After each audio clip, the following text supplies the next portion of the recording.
What's up, y'all? All right, it's been 3 months and I am finally telling my delivery story. Let me just say this. In the delivery room, I thought that was going to be the last room I'd ever see in my life. The end of me. I am Tian and this is Pregnant Over 40.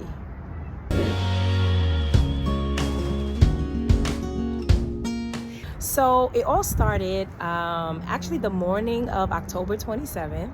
I was in the shower and I was like spotting, but I noticed even though I'm in the shower with water, I felt an excessive amount of water, right? And I'm like, I think, but it was like mucusy. Sorry guys if you're watching. But it was like mucusy. And I'm like, wait a minute. Is that my mucus plug? I think my mucus plug came out. So I was like, I don't know, we'll see, right? So I called the doctor. They're like, yeah, it kind of sounds like it, but we're not sure. Did your water break? And I was like, no, I don't think my water broke. So they're like, all right, well, just kind of monitor it. If you're bleeding excessively or anything, just, kind of let us know. So about a couple hours later, I am sitting on the couch and I was reading or studying.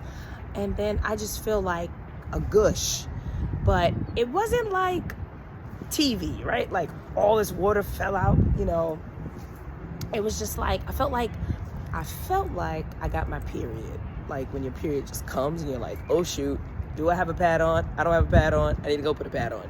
So I go to the bathroom and I'm like, yeah, this is water. And my water might have broken. Let me call, make sure, because it wasn't a lot, but it was enough to draw concern. I happened to call and they're like, yeah, since, you called about the mucus plug, it sounds like your water did break. They're like, if you're not sure, it's probably just best to come in and check to make sure. So I was like, oh my gosh, I think my water broke. So I go and tell my husband, I'm like, babe, they said I should probably come in to be safe, considering the series of events. And he's like, are you serious? I'm like, yeah, it's water. Like that's water. So he's like, is this happening? I'm like, yeah, I think it's happening. He's like, okay, all right. Husband goes into panic mode. Not panic, but just kind of like nervous mode, right? So he's like, all right, did you get the bag packed? I said, I finally got it packed, because I promise you it took me 9 months to pack this bag. But I go, I tell him, he's like, yeah, the bag is packed, it's ready. I just got to throw my last little things in there, toiletries. He's like, all right, I'm going to run to the car. I'm going to go downstairs, go to the car, come. I'm like, okay. Before I say, okay, the man has ran downstairs, came back upstairs. I'm like, you was in the car already? Yeah. All right, so anything else? I'm like, babe, like, calm down. It's going to be all right. So he is so excited but nervous.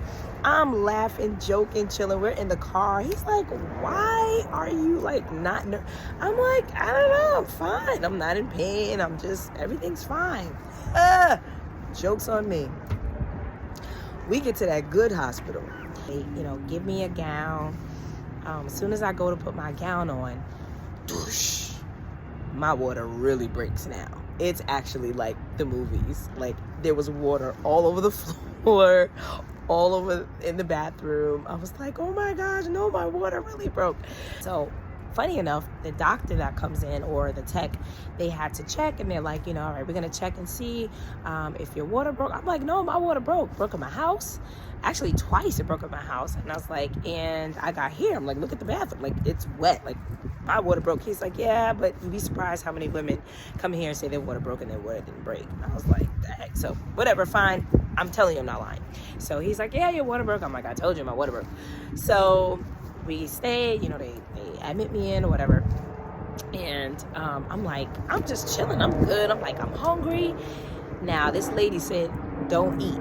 She said, do not eat. I don't know about if you guys ever experienced that. She's like, don't eat. I don't think it's a good idea. And I'm like, but I'm hungry. I haven't eaten since, I don't know, earlier that day. So I'm like, I'm hungry. So after she did some vitals and stuff like that, she was like, all right, I guess you should be okay to eat something. So I eat. I'm fine. My husband is so sweet. He goes, he brings me flowers. He, brings me Panera. And I'm just like, woo, I'm on a bouncing ball. I'm like, good. Within 2 minutes of that bouncing ball, my contraction came. And I said, Ooh, contractions are coming. I think it's begun. So I was trying to start these little breathing. First of all, mind you, I did not go to Lamaze classes, if they still call them that. Technique, schmechnique. I got this, right? I'm like, I'll breathe the way I'm supposed to breathe when the baby comes. So I'm like, I feel the first contraction. It's definitely there. And then I begin to calm down. I go lay down. I said, now it's time to lay down because I'm starting to feel this thing. They check me, I'm 1 centimeter. And I'm like, 1 centimeter? Jeez, I gotta get to 10? And I look at the diagram, they showed a little circle and it gets bigger and bigger. And I said, I gotta get to that big circle? I was like, oh boy, we got a journey ahead. But all right, here we go. So I'm laying down. The contractions are starting to come for real. And they're coming like every 3 minutes now. We're about an hour and a half in from the time we checked in. And I'm like, dude, this is... Jeez, I'm only at 1 centimeter. So they start coming and I'm like, oh my Lord. I was supposed to walk down the hall. I couldn't even walk. Like, they were coming intensely. And I'm like, I feel like I'm having 7 centimeter contractions and I'm only at 1. 7 hours later, I am in good pain. Like, get me out of here. Let me off. Throw the whole delivery room away. Like, I want out, okay? Mind you, I'm the one that's like, no epidural. No epidural. You better believe my mind changed good and quick when I got to certain levels of contractions. I mean, it was so bad. I am like hovered over the garbage can. It was the only comfortable place. I'm scratching every time. I'm like, Lord, please, oh Jesus, please, Jesus. Right? We going through all of this. 7 hours later, the doctor comes, they come to check me. Excuse me, how much am I dilated? You're 4 centimeters. 4 centimeters? Excuse me? 4? If y'all don't bring Mr. Epidural in here yesterday, we gonna have a problem. I can't take another contraction. Like, get this man in here fast. I was like, please, God. It was so bad. I couldn't even open my eyes.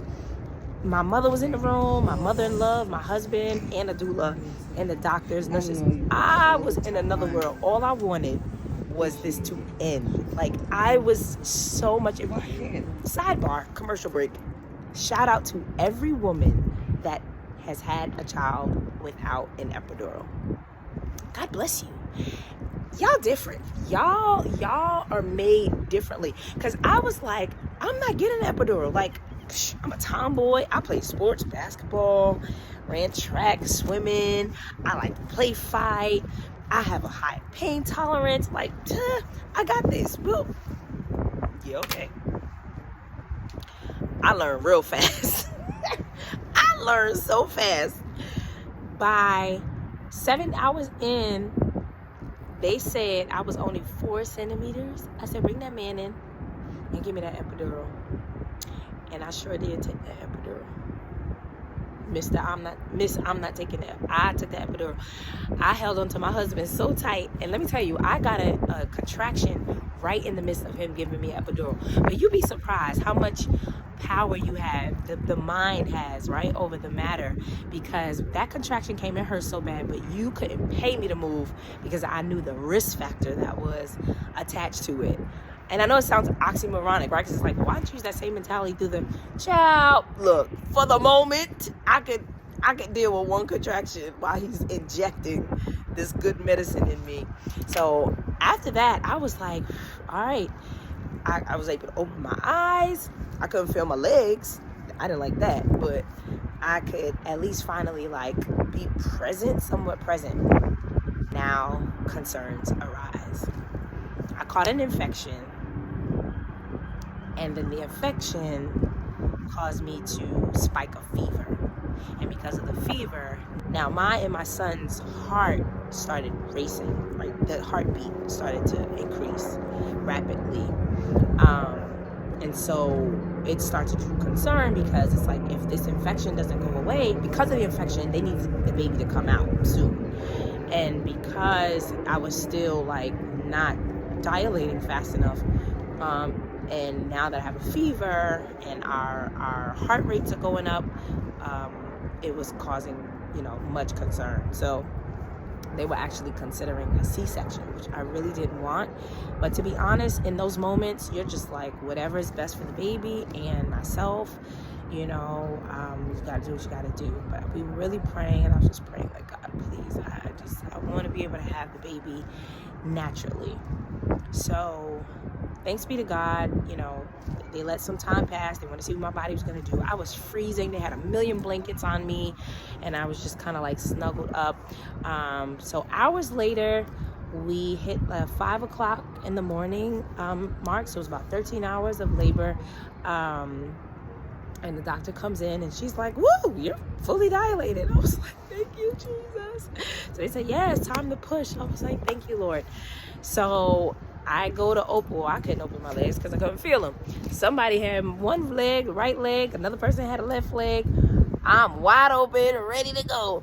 When that lady said push, I gave it everything I had, okay? Pushed that baby. The first push, already they saw the crown. And it must have been about 3 to 4 pushes. Baby was out in less than 5 minutes. And I was just so grateful to God. The promise is here. We had one more scare, because baby comes out and they couldn't put him on me right away. They had to bring him over to the table. And I didn't know what was going on, but how you can just sense, like, already maternal instincts kicking in, and he had trouble breathing. It was scary. I didn't know at the moment, right? But I knew that something was going on. You could see his chest kind of like,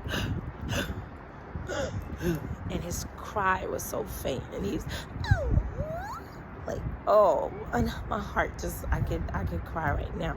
He also had meconium, so he swallowed his poop. I don't know if any of you experienced that. So we ended up in NICU for 5 days. He is a blessed child, miracle child.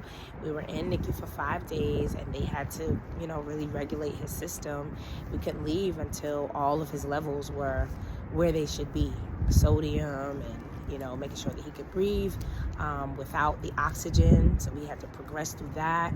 And he was even a strong baby then. They had the IVs in him. He's a day old and just already trying to rip he get this off of me. So God was with us, and we're just grateful. After 5 days, they said he's where he needs to be, and they are confident in the success of him, going home. And here he is, John Carl Alexander Williams, truly a gift from God. And I just wanted to share this, not only my delivery room story, but also, share just this as being pregnant over 40, because many look at it as, kind of a anomaly, right? But it's God's timing, it's God's will. And in this community, I believe that there are more people than we think. We just don't hear enough stories. So there's more for me to share. I'm back on the grind of sharing and keeping you guys up to date, because it's not just the pregnancy, but it's also the postpartum. It is, having the baby, dealing with the baby. And there's so many other things that I want to share with you guys, just in terms of the doctors that you choose. I'll tell you this, even that, the enemy tried it, whereby I wouldn't have the baby the way I would have had the baby, in God's timing and in God's way. But I'll share that another time. So be encouraged. I'm excited to share more of this journey with you. I'll be posting more. Some stuff will be throwback, right, from a month ago or 2 months ago, because this baby has taken my entire life. But he truly is a blessing. So thank you for following even him on his page, John Carl Alexander Williams. And we look forward to continuing to journey with you. I am T-Ann, and this is Pregnant Over 40. Grow and glow. Bye.